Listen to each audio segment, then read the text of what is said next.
오늘은 고린도전서 16장의 말씀을 설교합니다. 올해 하나님께서 우리에게 주신 고린도전서 3장 말씀과 함께 지난 5개월 동안 1월 첫 주부터 고린도전서 1장부터 한 장 한 장씩 말씀씩 우리가 설교했고 또 말씀을 들었습니다. 오늘 그 마지막 시간입니다. 고린도전서를 이어서 설교하는 마지막 시간, 마지막 장. 그리고 오늘 성경 봉독은 고린도전서의 마지막 16장의 마지막 챕터 12절부터 24절까지 우리가 함께 읽었는데요. 어떻게 하면 우리 청소년들 주관하는 이 예배, 그리고 5월 가정의 달, 그리고 고린도전서 이 전체를 이제 클로징하면서 결론적으로 마무리할 수 있는 그런 설교를 어떻게 준비해야 될까? 여러분들 잘 아시는 것처럼 지난 한 주 제가 미국에서 회의가 있고 일정이 있어서 또 교회를 비우면서 이 고린도전서 16장을 묵상하였습니다. 특별히 오늘은 최대한 좀 지혜가 필요할 것 같은데 짧게 줄여서, 그러나 16장 전체를 고린도전서 전체를 마무리하는 마음으로 이 16장을 여러분들과 함께 그냥 1절부터 24절까지 쭉 읽어가려고 합니다. 쭉 함께 읽으면서 그동안 나누었던 모든 고린도전서의 말씀들을 좀 자연스럽게 떠올렸으면 좋겠고, 그렇게 이 고린도전서 전체를 우리가 이제 오늘 거의 고린도전서 통독을 마치는 그런 주일인데요.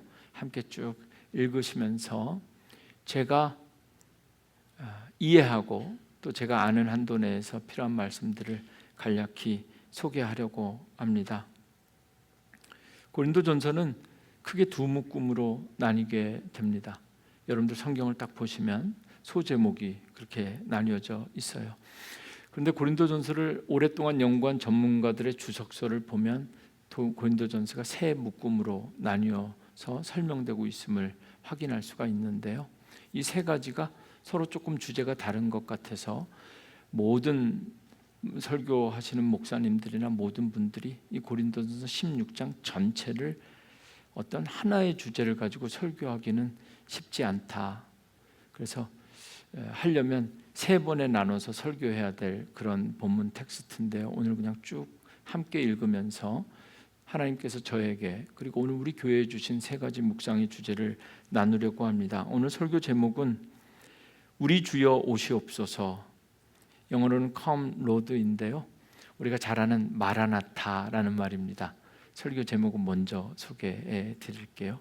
성경에 딱 여기 한번 나오는데 오늘 설교 중간에는 이 부분을 미처 더 자세히 구체적으로 설명할 시간은 없을 것 같은데 흥미로운 점입니다.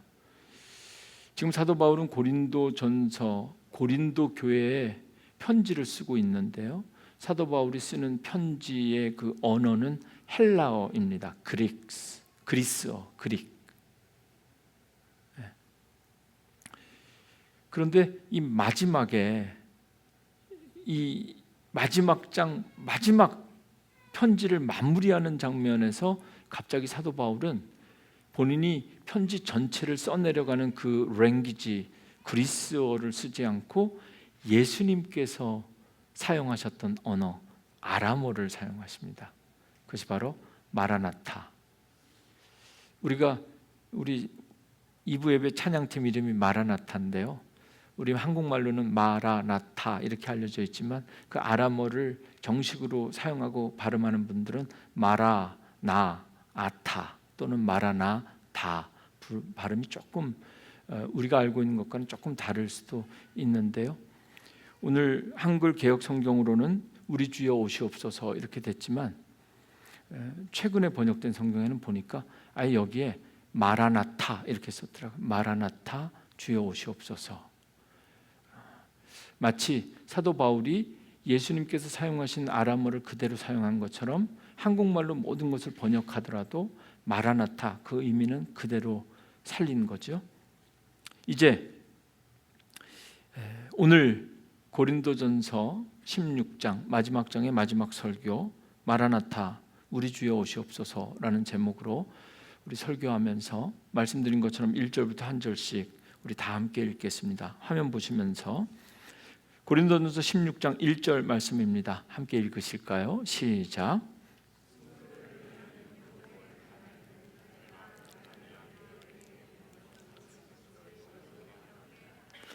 최선을 다해서 크게 읽으신 거죠?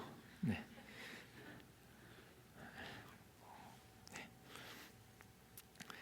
놀랄까봐. 성도를 위하는 연보, 여기는 좀 설명을 해야 될 것 같은데요. 연보는 한문입니다.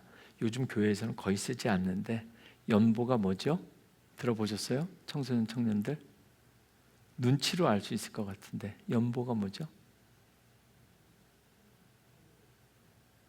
우리 장로님이나 권사님 정도 돼야 아실 텐데요. 연보가 헌금이다 이렇게 우리가 추측을 하죠. 한문입니다. 버릴 연 그리고 도울포. 근데 버린다는 의미보다는 바친다는, 바칠 연, 도울포. 그래서 누군가를 돕기 위해서 바친다. 그래서 영어로는 요즘 영어권에서 예배하는 회중들도 좀 구분이 애매한 것 같아요. 교회에서 드리는 헌금을 도네이션으로 이해하는 분들이 있고 오퍼링 이렇게 이해하는 분들도 있는데, 여기 영어 성경으로 읽으면 영어 성경 콜렉션입니다. 그러니까 영어를 그대로 번역하면 기금, 모금, 이게 연보. 우리 오래 신앙생활 오래 하신 분들은 연보돈, 그럼 이건 헌금이라고 여기지만 정확하게 오늘 실정에 만약에 적용한다면 이것은 바칠 연, 도울 보니까 요즘 우리가 헌금하는, 오늘도 우리가 헌금할 텐데요, 주일헌금 10의 1조 감사, 선교, 건축 이런 헌금이 아니라 정확하게 적용하면 이 연보는 구제헌금에 가까운 겁니다. 연보, 구제한다. 그래서 이 1절 말씀 성도를 위하는 연보, 사도 바울은 마지막 16장을 헌금 얘기로 시작하는데 구제헌금입니다. 성도를 위하는 연보, 성도가 그냥 성도가 아니라 예루살렘 교회의 가난한 성도들을 위한 헌금을 이곳 고린도 교회 성도들에게 거두려고 하는 겁니다. 성도를 위하는 연보에 관하여는 마지막 이제 마치기 전에 헌금 얘기는 꼭 해야 되는 거죠. 바울이 지금 그렇게 시작하는데, 문제는 내가 갈라디아 교인들에게 명한 것 같이 너희도 그렇게 하라. 그러면 갈라디아 교인들에게 바울이 뭘 명했는지 알아야 되는데요. 갈라디아서를 봐도 그 내용이 없고 바울이 쓴 다른 편지를 봐도 도무지 바울이 갈라디아 교회들에게 연보돈을 어떻게 모아야 되는지 말한 기록을 찾을 수가 없습니다. 저만 못 찾는 게 아니라 모든 목사님들, 모든 학자들이 찾지를 못해요. 그래서 다양한 추측들을 하다가 성서 해석하는 분들이 그냥 결론을 이렇게 냅니다. 모른다. 대체 어떻게 헌금을 갈라디아 교회에게 얘기했는지 기록을 찾을 수가 없으니까 모르는 거죠. 그래서 결론이 어떻게 나냐면, 우리는 바울이 갈라디아 교회에게 성도들을 위한 헌금은 어떻게 모으고 해야 되는지 말했는지 우리는 모르지만, 이렇게 쓴 걸 보니까 바울이 갈라디아 교인들에게 명한 것을 고린도 교회 교인들은 알았을 것이다. 너희들 알고 있지? 내가 갈라디아 성도들에게 헌금에 대해서 이렇게 해야 된다는 걸 너희에게도 말했고 아는 것처럼 그렇게 헌금해라. 이 정도로만 1절을 해설할 수가 있습니다. 이어지는 말씀을 보면 우리가 좀 더 유추해 볼 수 있는데요, 아까보다 조금 더 큰 목소리로 우리 청소년 청년들과 함께 2절 말씀 봉독합니다. 시작. 너희 각 사람이 수입에 따라 모아두어서 내가 갈 때에 연보를 하지 않게 하라. 사도 바울이 고린도 교회 갈 텐데 내가 갔을 때 그 자리에서 헌금하지 말고 미리 준비해라, 이런 내용이죠. 매주 첫날, 여러분들 요즘 제가 새해가 시작되면서 다이어리를 주문하려고 보면 다이어리를 생각 없이 주문하면 1년 동안 너무 힘듭니다. 다이어리가 두 종류예요. 어떻게 두 종류인지 아세요? 월요일부터 시작하는 다이어리가 있고 주일부터 시작하는 달력이 있어요. 표지가 예쁘다고 그냥 주문해서 받았다가 월요일부터 시작되는 다이어리 받으면 목사는 너무 이거 사용하기가 1년 내내 불편합니다. 지금 이 초대교회 때 매주 첫날이 오늘 우리 달력으로 이 첫날이 월요일인지 주일인지 이건 조금 좀 구체적으로 설명해야 될 부분이 있어서 정확한 날이 요즘 우리의 시간으로 매칭하면 어느 날인지 정확하게 우리가 밝히기는 어렵습니다. 그러나 분명한 것은 매주 첫날 너희 각 사람이 수입에 따라 모아두라는 것은 사실 언제 갈지 아직 일정이 잡혀 있지도 않은데 내가 간 다음에 연봉돈을 모으지 말고 지금부터 매주 첫날이라는 것은 공식적으로 레귤러리하게 반복되는 일정에 따라서 미리 준비해 두되 수입에 따라 많든지 적든지 상관없이 모든 사람이 그렇게 하라 이렇게 이야기하고 있습니다. 요즘 말로 하면 헌금은 미리 저축해 두라는 거죠. 3절 말씀 함께 읽겠습니다. 시작.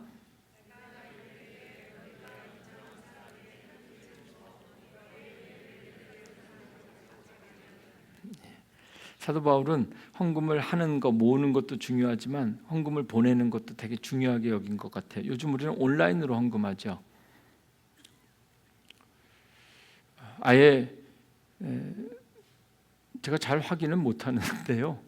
지난주 제가 성전에서 예배드리지 못했기 때문에 직전 주일 저도 온라인으로 헌금하면서 보니까 이번 주에도 토요일에 미리 온라인으로 헌금을 한 성도님 계시더라고요. 저희 교회도 온라인으로 헌금하고 또 여러분들이 헌금한 그 헌금을 우리가 선교지에 보낼 때도 온라인으로 이체합니다. 요즘 우리는 그렇습니다. 근데 사도 바울의 때는 그렇지 않았다는 거죠. 헌금을 모은 것을 이게 모은 것이 배달 사고가 나지 않게 잘 헌금은 그때나 지금에나 모든 사람들에게 헬라인이나 유다인이나 누구에게나 이 돈은 유혹입니다. 사도 바울은 이 3절 말씀을 통해서 내가 이를 때 너희가 인정한 사람에게 편지와 함께 이 헌금을 예루살렘으로 가지고 가게 해야 된다. 이제 온라인 송금이 아니라 인편으로 이 헌금을 보내야 되니까 그냥 헌금을 하는 사람보다 더 중요한 게 어떻게 보면 이 헌금을 딜리버리하는 그럼 누가 할 것인가? 너희가 인정한 사람 그런 사람들이 재무부 업무를 감당하게 되는 거죠. 바울은 고린도 교회 성도들이 매월 첫날에 미리미리 저축하고 모아놓은 연보를 너희의 은혜라 표현하고 있습니다. 너희의 은혜. 여기 3절 말씀에 편지를 주어 너희의 은혜를 예루살렘으로 가지고 가게 하라. 저는 이 3절 말씀 읽으면서 오늘 긴 본문이지만 이 1절, 2절, 3절, 4절까지는 좀 구체적으로 읽어보고 나누어 보았습니다. 오늘 하나님께서 우리에게 주신 첫 번째 음성이 여기에 있다고 믿어지기 때문입니다. 여러분, 우리가 하나님 앞에 드리는 모든 헌금은 오늘 이 사도 바울의 고백과 같기를 원합니다. 너희의 은혜를. 은혜는 헬라어로 카리스입니다. 카리스, 카리스마, 카리스. 직역하면 선물입니다. 믿음의 사람들이 우리는 하나님의 은혜로 산다 이렇게 고백하죠. 하나님의 은혜로 사십니까? 우리 청년들이 그 얘기를 알까? 여러분 부모님 은혜로 살죠? 우리 부모님들은 하나님 은혜로 산다고 고백하는 겁니다. 이때 은혜는 무엇이냐? 오늘 이 사도 바울의 이야기를 하나님께서 우리에게 주신 은혜뿐만 아니라 그 은혜를 받은 사람들이 미리 준비하고 구별된 우리 또한 하나님께 드리는 은혜. 말씀의 오리지널한 미닝은 아니지만 은혜 위에 은혜라는 것은 오늘 이 말씀을 읽으면서 이렇게 한번 고백할 수 있으면 좋겠다. 하나님께서 내게 주신 카리스, 그 은혜, 그게 믿음이죠. 믿음으로 살 수 있는 건 하나님께서 우리에게 은혜를 주셨기 때문이고 그 은혜로 산다는 것은 믿음으로 살면서 우리 또한 하나님께 드릴 수 있는 은혜. 사도 바울은 너희의 은혜를 예루살렘으로 가지고 가게 하라 이렇게 고백하고 있습니다. 4절 말씀, 만일 나도 가는 것이 합당하면 그들이 나와 함께 가리라. 사도 바울이 고린도 교회에 갔다가 그렇게 모아진 헌금을 너희가 인정한 사람들이 잘 모아서 예루살렘으로 가지고 갈 때 나도 그 일행으로 동참할 수 있지 모른다. 이런 내용입니다. 고린도전서를 쓰고 있을 때만 해도 바울은 아직 자신의 계획과 일정을 확정하지 못했습니다. 예루살렘 교회 성도들에게 전할 구제 헌금을 전달할 믿을 만한 사람들, 고린도 교회에서 인정한 사람들과 함께 자기가 동행할 수 있을지 없을지 몰랐지만, 왜냐하면 사도 바울은 사실 로마와 스페인을 가고 싶었기 때문에 이 예루살렘은 어지간하면 너희가 인정한 사람들이 그냥 헌금을 그쪽으로 가지고 전달했으면 좋겠다, 이런 생각이 있고, 또 한편으로는 그래도 이 귀한 헌금을 내가 직접 전달하는 건 어떨까, 이런 망설임이 본문 속에 있는 거죠. 만일 나도 가는 것이 합당하면 그들이 나와 함께 가리라. 그런데 나중에 사도행전 20장 그리고 21장의 말씀을 읽어보면 사도 바울은 고린도 교회에 갔다가 그 헌금을 바치고 운반하는 일행들과 함께 예루살렘 교회를 방문했다는 것을 우리가 알 수가 있습니다. 다시 한번 우리 4절까지 읽으면서 오늘 하나님께서 우리에게 주신 첫 번째 교훈 메시지를 정리하고자 합니다. 가정의 달입니다. 저는요, 이 가정의 달에 우리가 해야 될 것, 기억해야 될 것, 감사해야 될 것들이 많은데, 여러분들 가정에서부터 헌금이 준비되고, 가정에서부터 예배가 준비되고, 가정에서부터 하나님의 은혜가 준비되는 가정 될 수 있기를 주님의 이름으로 축원합니다. 특별히 어린이 주일, 청소년 주일, 어버이 주일을 지키면서 가정에서부터 준비되는 은혜가 얼마나 귀한지 하나님께서 우리를 깨닫게 하십니다. 헌금을 내는 사람이 있고, 헌금을 전달하는 사람이 있고, 헌금을 받는 사람이 있습니다. 여러분들에게 헌금은 하나님의 은혜인가 한번 점검해 보셨으면 좋겠습니다. 그리고 주일날 아침에 준비된 은혜가 아니라 매주 첫날부터 수입이 많건 적건 상관없이 하나님 앞에 하나님의 것을 구별하고 준비하고 그런 모습을 자녀들에게 보여주고, 아니 더 바라기는 자녀들과 함께 첫날 자녀들과 함께 아들아 딸아, 이것은 이번에 우리가 성전에 가게 되면 하나님께 드리게 될 우리의 은혜란다. 이렇게 여러분들 가정에서부터 하나님께서 주시는 은혜를 누리는 것뿐만 아니라 은혜를 준비하고 하나님께 드릴 수 있는 그런 가정이 되어야 할 줄로 믿습니다. 아멘. 네. 헌금을 드리는 사람이 있고 전달하는 사람이 있고 또 받는 사람도 있죠. 우리가 믿음으로는 우리가 드리는 모든 헌금은 하나님께 드리는 거니까 하나님 받으시지만, 실질적으로는 재무부를 통해서 여러분들이 드려진 헌금은 여러 가지 교회 사명에 따라 디스트리뷰트 됩니다. 선교지로도 가게 되고요, 목회자들에게도 가게 되고 여러 가지 가게 됩니다. 그러면 현실적으로 보면 헌금을 내는 사람이 있고 헌금을 전달하는 사람이 있고 헌금을 받는 사람이 있는데, 여러분들 믿음으로는 누가 제일 행복해야 될 것 같습니까? 바라고 원하고 기도하기는 헌금을 드리는 사람들이 가장 행복한 교회가 돼야 될 줄로 믿습니다. 아멘. 네. 이제 이어서 두 번째 단락 함께 짧게 여러분들과 함께 읽기 원합니다. 5절 함께 저와 함께 봉독합니다. 내가 마게도냐를 지날 터이니 마게도냐를 지난 후에 너희에게 가서, 짧게 해야 되는데 지금 사도 바울은 에베소에 있습니다. 사도 바울이 있는 에베소에서 이 편지를 쓰고 있습니다. 에베소에서 고린도까지는 바다를 건너가야 됩니다. 에베소에서 고린도 교회까지, 고린도 지역까지 가는 방법은 두 가지 길인데, 쇼컷은 배를 타고 바다를 건너가는 길인데, 사도 바울은 지금 이 짧은 길 배를 타고 가지 않고 육로로 걸어서 고린도에 가겠다고 합니다. 그게 바로 마게도니아를 지나가기 때문에, 아마 비용 때문이나 시간이 아니라 사도 바울은 어디를 가든지 간에 최종 목적지가 고린도 교회라 할지라도, 고린도 지역이라 할지라도 배 타고 난스탑으로 그냥 고린도 교회로 들어가는 것이 아니라 멀고 힘들어도 마게도냐를 거쳐서 가는 곳마다 복음을 전하면서 그렇게 선교 여행, 의미가 있고 목적이 있는 그런 여정을 계획하고 있습니다. 6절 말씀은 정말 중요할 것 같아서 여러분들 좀 눈을 크게 뜨고 읽어주시면 좋겠습니다. 시작.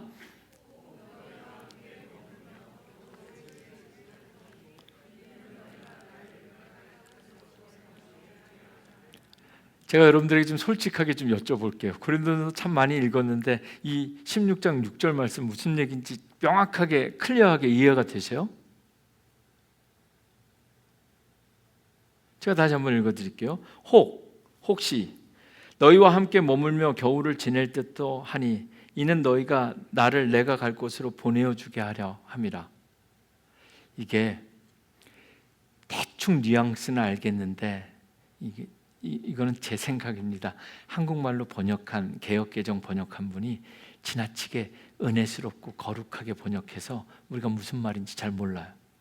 그래서 최근에 나온 새한글 성경은 아예 대놓고 이렇게 번역했습니다.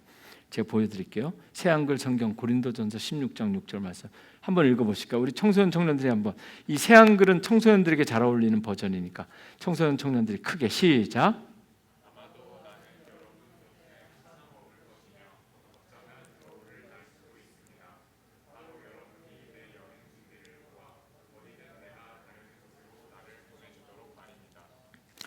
한글 개역 개정이 처음에 읽은 것이 거룩하게 번역되어 애매하게 이해될 수 있다면 최근 번역된 새한글 성경으로 읽으면 바울이 얼마나 뻔뻔한 사람인지 그대로 드러납니다. 고린도 교회를 지나가다가 잠깐 스탑바이 머물렀다 가겠다 이게 아니라 내가 가면 겨울을 날 거다. 너네 내가 머물 호텔도 준비하고 겨울 동안 너희들 거기 내가 그냥 통째로 겨울을 머물 예정이니까 겨울을 날 수도 있습니다.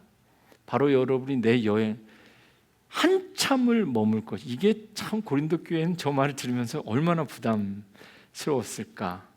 이게 사람이 마음에 따라 바울이 방문하기를 원치 않은 사람들은 부담스러웠을 거고요. 바울이 다시 와주기를 기다리는 사람들에게는 이게 얼마나 큰 기대. 그리고 겨울이 아니라 그냥 봄, 여름, 가을, 겨울 우리 교회 그냥 담임 목사로 왔으면 좋겠다. 이런 사람들이 지금 교회 안에 같이 있었단 말이죠. 그리고 바울은 뻔뻔하게도 내가 겨울을 다 나고 그리고 그 다음에 어디를 가든지 그 경비도 니네가 좀 냈으면 좋겠다. 지금 이렇게 말하는 내용이 6절 말씀입니다. 나중에 사도행전이나 사도 바울의 서신들이나 여정을 종합해 보면 실제로 바울은 여기서 겨울을 납니다. 그리고 여기 이 고린도 에베소에서 고린도 전서를 썼다면 고린도 지역에 가서 3개월을 머물고 겨울을 나면서 거기에서 정말 위대한 말씀 로마서를 쓰게 되는 겁니다. 그러니까 바울이 고린도 지역에 3개월 겨울을 머물면서 로마서를 쓸 수 있도록 그 모든 것을 후원하고 도왔던 성도들이 누구냐? 고린도 교회 성도들.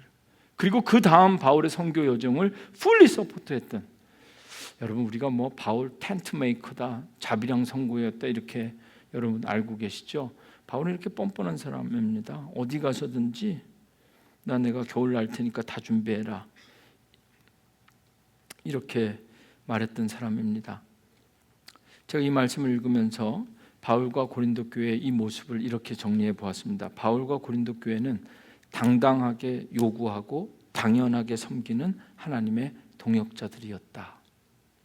여기에 조건이 필요합니다. 그래서 7절 말씀을 함께 읽어야 되는데 함께 읽겠습니다. 시작.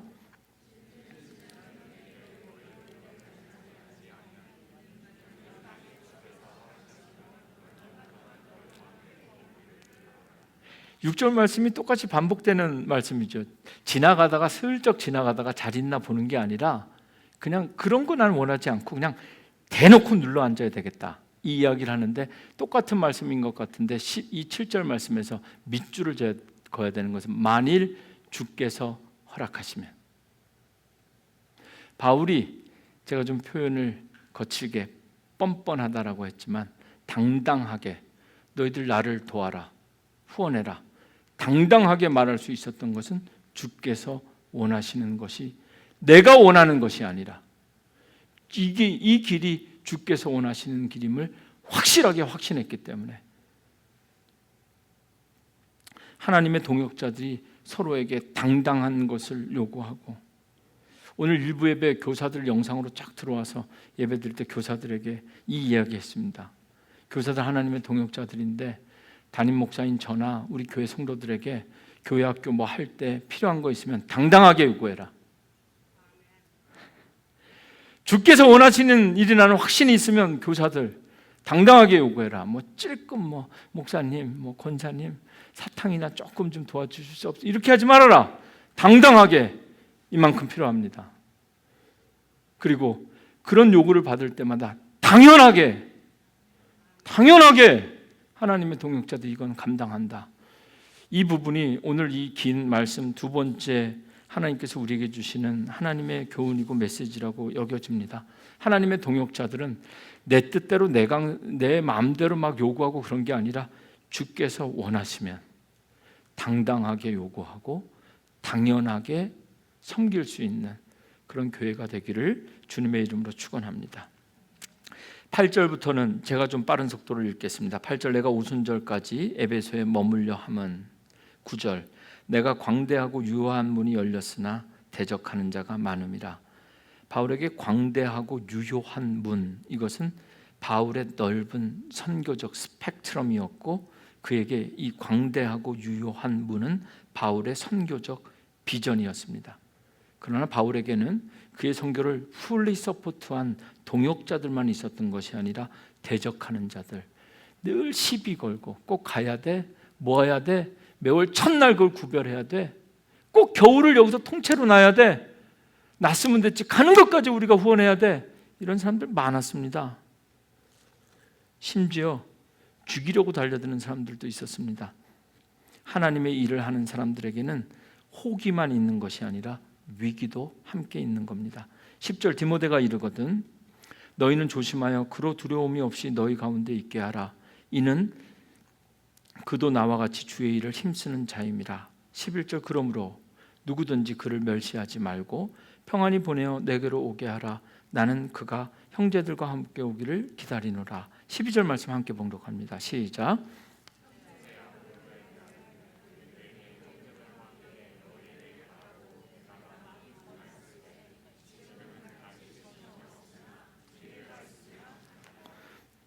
바울에게는 두 명의 동역자가 있었는데 한 사람은 디모데고 한 사람은 아볼로입니다. 이 사람들이 다 고린도 교회 성도들도 알고 있는 사람인데요. 지금 이 말씀을 통해서 바울이 나는 지금 에베소에 머물면서 조금 더 여기에서 해야 될 일이 있어서 먼저 디모데를 보낸다. 근데 디모데는 어리고 젊은 사람입니다. 담임 목사가 부목사 보내는 것 같거든요. 젊은 사람입니다. 그러면서 고린도 교회 성도들에게 이야기하는 겁니다. 어리다고 무시하지 말아라. 디모데가 너희에게 갈 때 너희 가운데서 디모데가 그 어떤 두려움도 경험하지 않게 해라. 그도 나와 함께 주의 일을 항상 힘쓰는 자다. 디모데는 어리고 연약하지만 바울이 가라 그러는 건 가라고 명령하니까 바울의 말에 순종해서 갑니다. 반면 형제 아볼로는 바울이 너도 같이 가라. 디모데 갈 때 같이 가라. 디모데가 아직 어리고 그러니까 너가 가서 좀 도왔으면 좋겠다. 그 안에 아볼로파도 있다고 하지 않냐. 너도 좀 갔으면 좋겠다. 아볼로는 안 가겠다는 겁니다. 디모데만 보내십시오. 난 안 가겠습니다. 그래서 지금 12절에 형제 아볼로는 내가 가라고 권하였으나 지금은 갈 뜻이 전혀 없으니 기회가 있으면 가리라. 하나님의 일을 하는 사람들에게 늘 디모데와 같이 순종하고 따라가는 사람들만 있는 것이 아니라 아볼로와 같이 더 시간이 필요한 사람들도 있음을 말씀을 통해서 우리는 보게 되죠. 이제 마지막 13절부터 24절까지의 말씀을 읽으면서 사도 바울이 고린도전서 마무리를 어떻게 하고 있는지 함께 확인하겠습니다. 13절 말씀 함께 봉독합니다.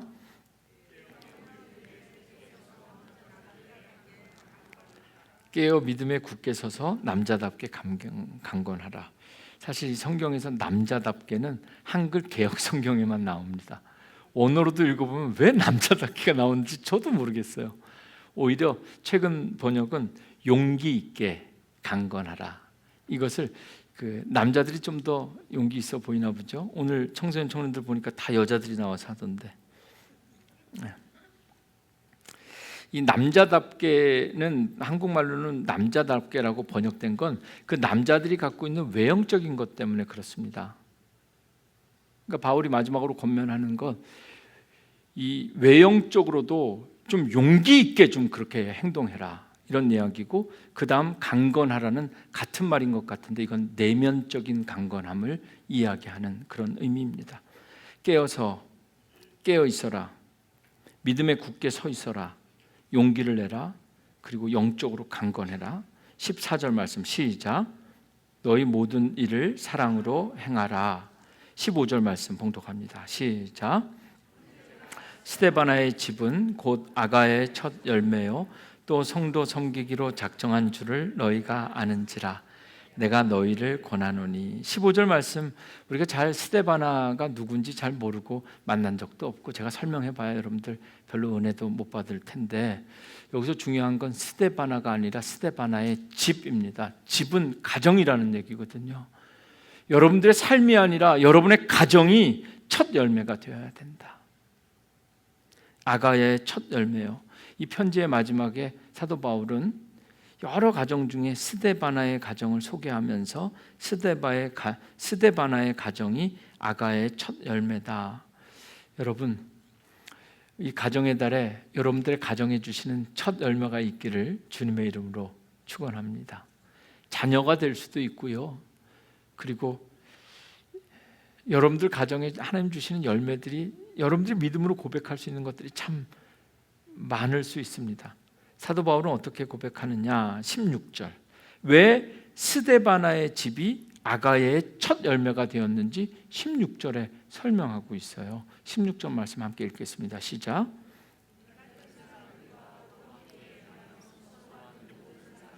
모든 사람에게 순종하라. 15절 말씀과 16절 말씀을 연결하면 스데바나의 집이 아가의 첫 열매가 된 것은 성도를 섬기기로 작정하였기 때문에 그와 같은 모든 사람들, 수고하고 애쓰는 모든 사람들에게 순종해라, 이렇게 말하고 있습니다. 17절 말씀, 17절 17절 말씀 잘 읽으셔야 됩니다. 오늘 성경 봉독한 효나 자매가 17절을 되게 어려워할 것 같아서 제가 여러 번 읽어보라 그랬거든요. 17절 함께 읽을까요? 시작. 봐요 어렵잖아요. 다시 한번 시작. 내가 부드나도와 아가이고가 온 것을 기뻐하노니 그들이 너희의 부족한 것을 채워. 스데바나 부드나도 아가이고 누군지 우리가 잘 모르는 사람들입니다. 세상 살면서 우리도 다 마찬가지일 것 같아요.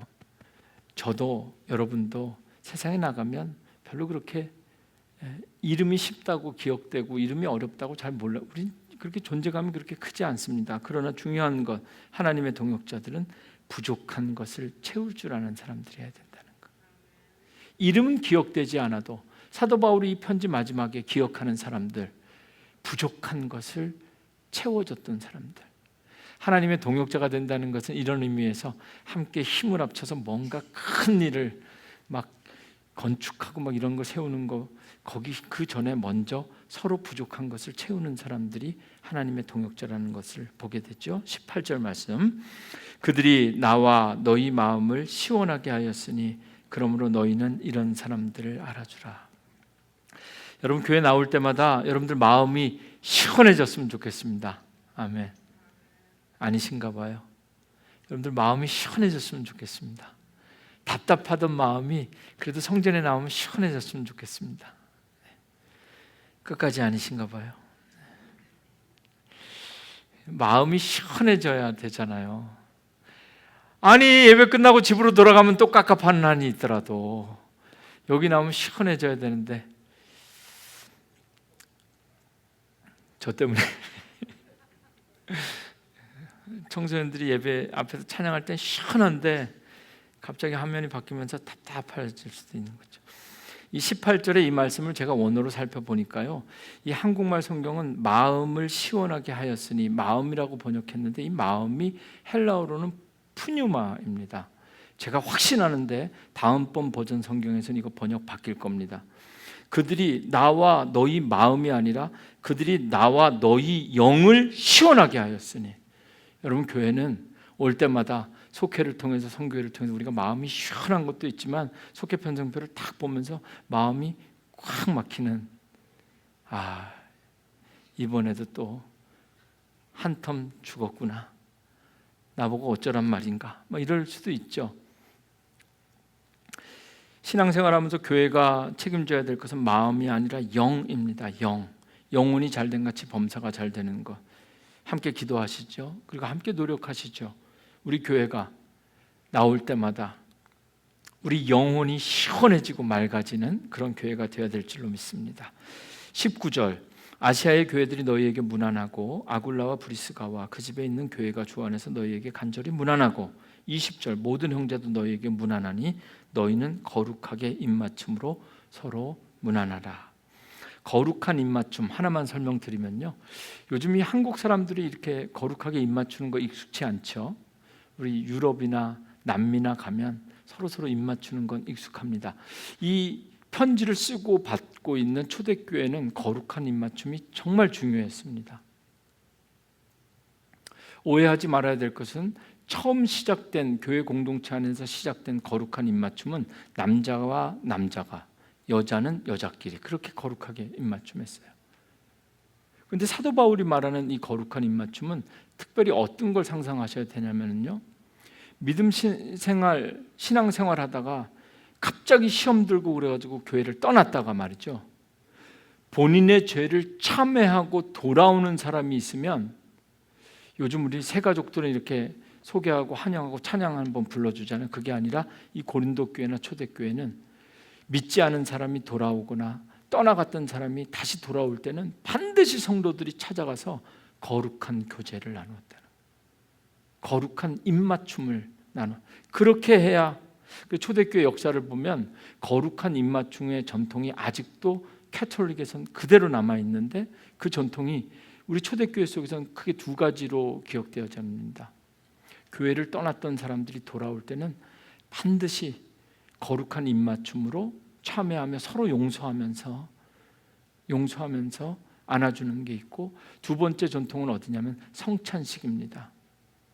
성찬을 받으러 성찬 테이블로 나가기 전에 옆에 있는 사람들 가운데 내가 미처 용서하지 못하고 미워하는 사람이 있으면 꼭 거룩한 입맞춤으로 서로 용서를 먼저 하고 주님 앞에 나와 성찬을 받는 것, 그 이야기를 지금 사도 바울이 하고 있습니다. 21절입니다. 거의 다 끝났습니다. 나 바울은 친필로 너희에게 문안하노니, 이 편지를 바울이 썼다는 거죠. 근데 이 21절은 자세히 보셔야 되는데요, 바울이 쓴 모든 편지가 사실은 바울이 안 썼습니다. 바울은 불러주면 옆에서 받아 쓰는 사람이 있었습니다. 그래서 이런 사람들을 대서자라 그러거든요. 설교문을 말하면 옆에서 열심히 받아 쓴 사람이 있었어요. 지금까지 16장 20절까지 옆에서 다 받아 써준 겁니다. 다 쓴 것을 사도 바울이 이제 그 대서자에게 지금까지 쓴 그 편지 갖고 와라. 그리고 거기다가 나 바울은 친필로 문안하노니, 요즘 말로 하면 시그니처 정도만 바울이 지금 하면서, 이것은 받아 쓴 것이지만 내가 직접 쓴 것과 다름없다, 이런 이니셜을 남기는 거죠. 22절, 만일 누구든지 주를 사랑하지 아니하면 저주를 받을지어다. 우리 주여 오시옵소서. 말씀을 읽을 때 우리가 원하는 데만 딱 코치해서 읽으면 너무 은혜가 되죠. 22절이 그런 말씀입니다. 앞에 싹 지우고 마라나타, 주여 오시옵소서. 너무 간절한 말인데 사실 이 마라나타가 어떤 센텐스 안에, 어떤 벌스 안에 들어있는지 보십시오. 사도 바울이 말한 것 중에 최악입니다. 최고의 저주입니다. 만일 누구든지 주를 사랑하지 아니하면 저주를 받을지어다. 마라나타. 이렇게 끝납니다.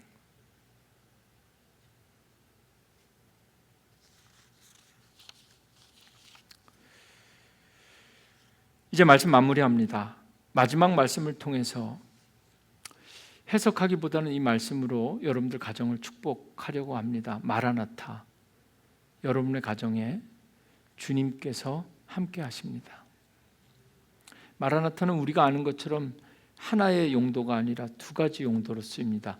주 예수여 오시옵소서, 간구하는 것 같고 기도하는 것 같고 찬양하는 것 같죠. 오시옵소서, 우리 교회 가운데 가정 가운데 오시옵소서. 한글 성경도 그렇게 번역했습니다.